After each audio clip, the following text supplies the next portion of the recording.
Hello and welcome back. आप देख रहे हैं हमारी खास पेशकश बजट FY25 पे, और अब हमारे साथ बहुत ही खास मेहमान जुड़ चुके हैं, mister Sunil Subramaniam. He is a market veteran. Very good afternoon mister Subramaniam, and thank you so much for your time sir. Sir, your first reaction to the budget, आप थोड़ा निराश है बजट से? नहीं, मार्केट निराश लग रहा है, मैं निराश नहीं हूँ। बिकॉज मैं कहूंगा कि ये एक डेवलपमेंटल पॉपुलिज्म वाला बजट है। यानी डेवलपमेंट को भी ध्यान रखा गया है और थोड़ा बहुत पॉपुलिज्म को भी उन्होंने ध्यान में रखा है। और तीसरी बात यह है कि मार्केट इसलिए नाखुश है क्योंकि anything tax related to market तो अभी इनिशियल रिएक्शन नेगेटिव होगा, मगर ओवरऑल देखिए तो गवर्नमेंट ने अपना रिफॉर्म ओरिएंटेड प्रोग्रेस, जो इंफ्रास्ट्रक्चर पे खर्चा और इनकम को जरूरत है, तो थोड़ा बहुत लॉन्ग टर्म में 10 to 12% का ट्वीकिंग, शॉर्ट टर्म कैपिटल में थोड़ा बढ़ाना। मगर ये फ्यूचर्स एंड ऑप्शंस वाली बात, उनमें तो एक हमको ऐलान मिला गया था ऑलरेडी, क्योंकि सेबी के चेयरमैन और RBI गवर्नर सब ने कहा था कि ये बात थोड़ी गैम्बलिंग की तरह लग रही है। तो थोड़ा बहुत उधर इंक्रीज करने में मेरे को कोई दिक्कत नहीं लग रही है। Market should recover in the next couple of days. जी sir, fiscal deficit target has been cut down from 5.1%, जो इंटरिम बजट में लक्ष्य रखा गया था FY25 का, अब वो 4.9% हो गया है। और ये कितनी बड़ी बात देखते हैं, बिकॉज ये माना जा रहा है कि हमारे भारत की रेटिंग में सुधार हो सकता है अगर हम फिस्कल कंसोलिडेशन पाथ पर चलते रहे और 4.5 का लक्ष्य जो है वो FY26 में हासिल करें।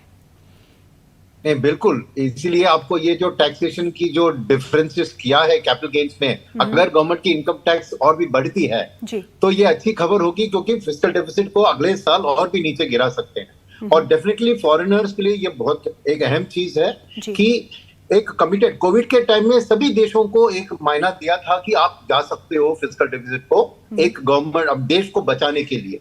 उसके बाद कंसिस्टेंटली हमने जो कहा उसको करके दिखाया।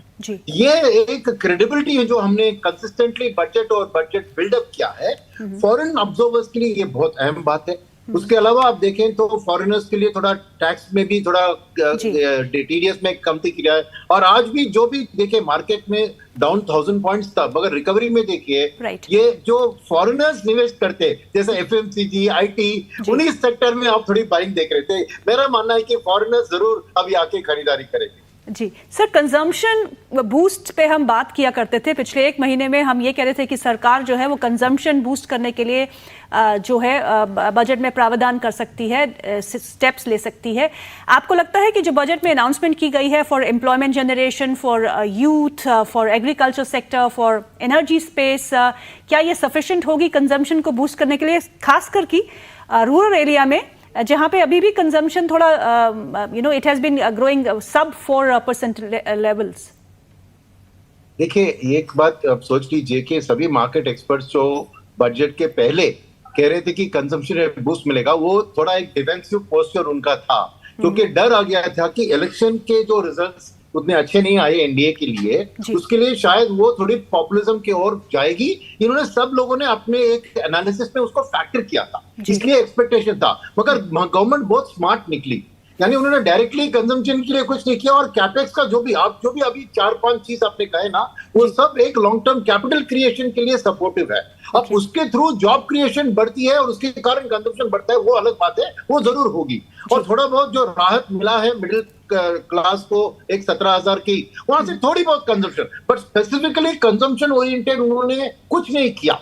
वो एक अच्छी बात है एक बजट के तौर पर, क्योंकि सभी मार्केट एक्सपर्ट्स का मानना था कि गवर्नमेंट को थोड़ा हम लीवे देंगे कि कुछ कंजम्पशन पे खर्चा कीजिए, पर गवर्नमेंट ने वो जो कहते हैं ना get out of jail card, उसको यूज नहीं किया। गवर्नमेंट ने बहुत स्मार्टली अपना बजट को, जैसे इतने सालों से बजट को मैनेज किया गया, उसी तरह उन्होंने अपना एक ये कायम रखा है दृष्टिकोण।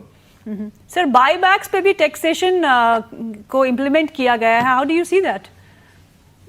नहीं, वो एक्चुअली एक लेवल प्लेइंग फील्ड बनाता है ना, क्योंकि कंपनी क्या करती है, जब उनके पास कैश फ्लो ज्यादा है और उसको खर्चा करने का उनको रास्ता नहीं दिखता है, तो उनके पास चॉइस होता है कि या एक डिविडेंड के तौर पर डिविडेंड दे दे, या बोनस चार्ज इश्यू करे, या फिर बाय बैक करे। ये उनका कैपिटल कैश को सही तरह इस्तेमाल करना और return the capital to the investor, क्योंकि वही होता है। तो अगर डिविडेंड में टैक्स लगता है और इसमें नहीं लगता है तो लेवल प्लेइंग फील्ड नहीं है। तो ये बायबैक से उन्होंने एक लेवल प्लेइंग फील्ड किया कि किसी भी तरीके से अब एक व्यक्ति को कुछ फायदा मिलता है, चाहे वो डिविडेंड के तौर पर हो या बायबैक के तौर पर, तो उसको टैक्स तो भराना पड़ेगा ना। तो मैं कहूंगा ये कोई हानिकारक चीज नहीं है, एक अच्छी लेवल प्लेइंग फील्ड की बात है। जी, केपेक्स प्लान को जो इंटरिम बजट में आंकड़ा था 11.11 लाख करोड़ का, उसी पे रखा गया है। लेकिन प्राइवेट कंजम्पशन और प्राइवेट स्पेंडिंग जो है, ग्रीन शूट्स की हम बात तो कर रहे हैं, लेकिन अभी भी it is not that good. तो आपको लगता है कि प्राइवेट केपेक्स जो है that needs to substantiate the kind of spending that government would be doing?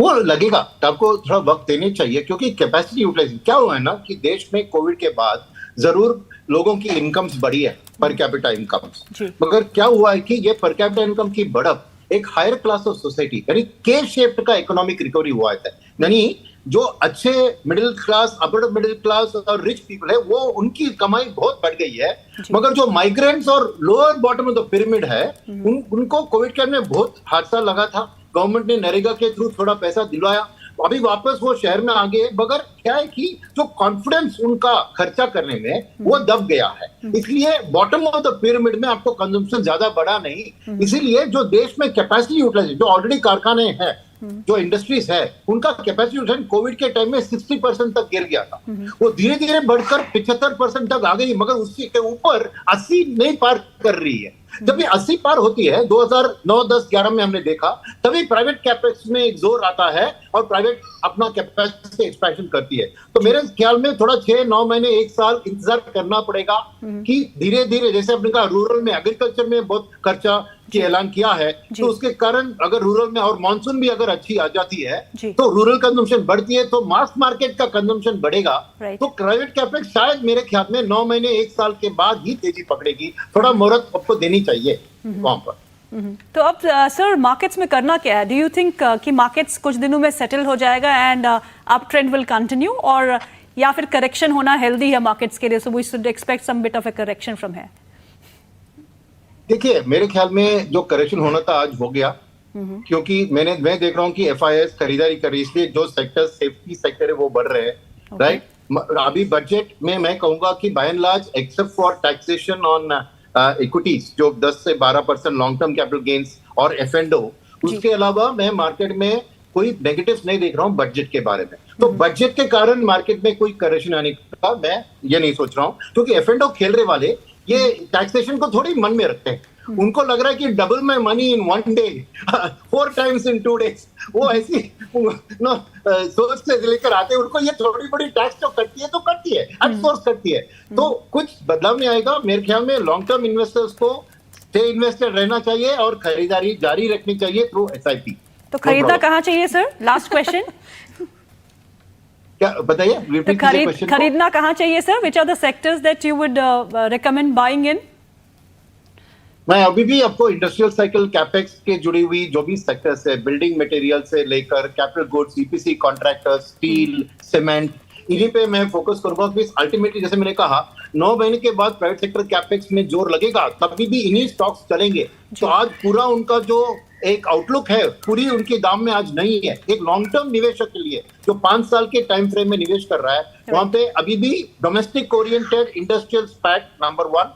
Number 2, consumption में क्या हुआ है कि वैल्यूएशन उतनी बड़ी नहीं है, क्योंकि इतने दिनों से कंसेप्ट स्टोरी अच्छा नहीं चला, तो अभी वैल्यूएशन रीजनेबल है, थोड़ा एलोकेशन उसमें भी कीजिए। और बैंकिंग एंड फाइनेंशियल सर्विस को भूलिए मत, बिकॉज अल्टीमेटली प्राइवेट सेक्टर हो या गवर्नमेंट हो, फाइनेंस करना बैंक्स को ही है, तो banking and financial services sector को भी मैं हाथ में रखूंगा। ये 3 सेक्टर पे आप फोकस कीजिए। जी मिस्टर सुब्रमण्यम, बहुत बहुत शुक्रिया आज वक्त निकालने के लिए। Thank you so much for your time sir. Thank you. चलिए, इसके साथ ही हमारे साथ स्टूडियो में बहुत ही खास मेहमान शामिल है mister Rajat Sharma from Sana securities. Rajat, your first reaction to the budget. आप गोवा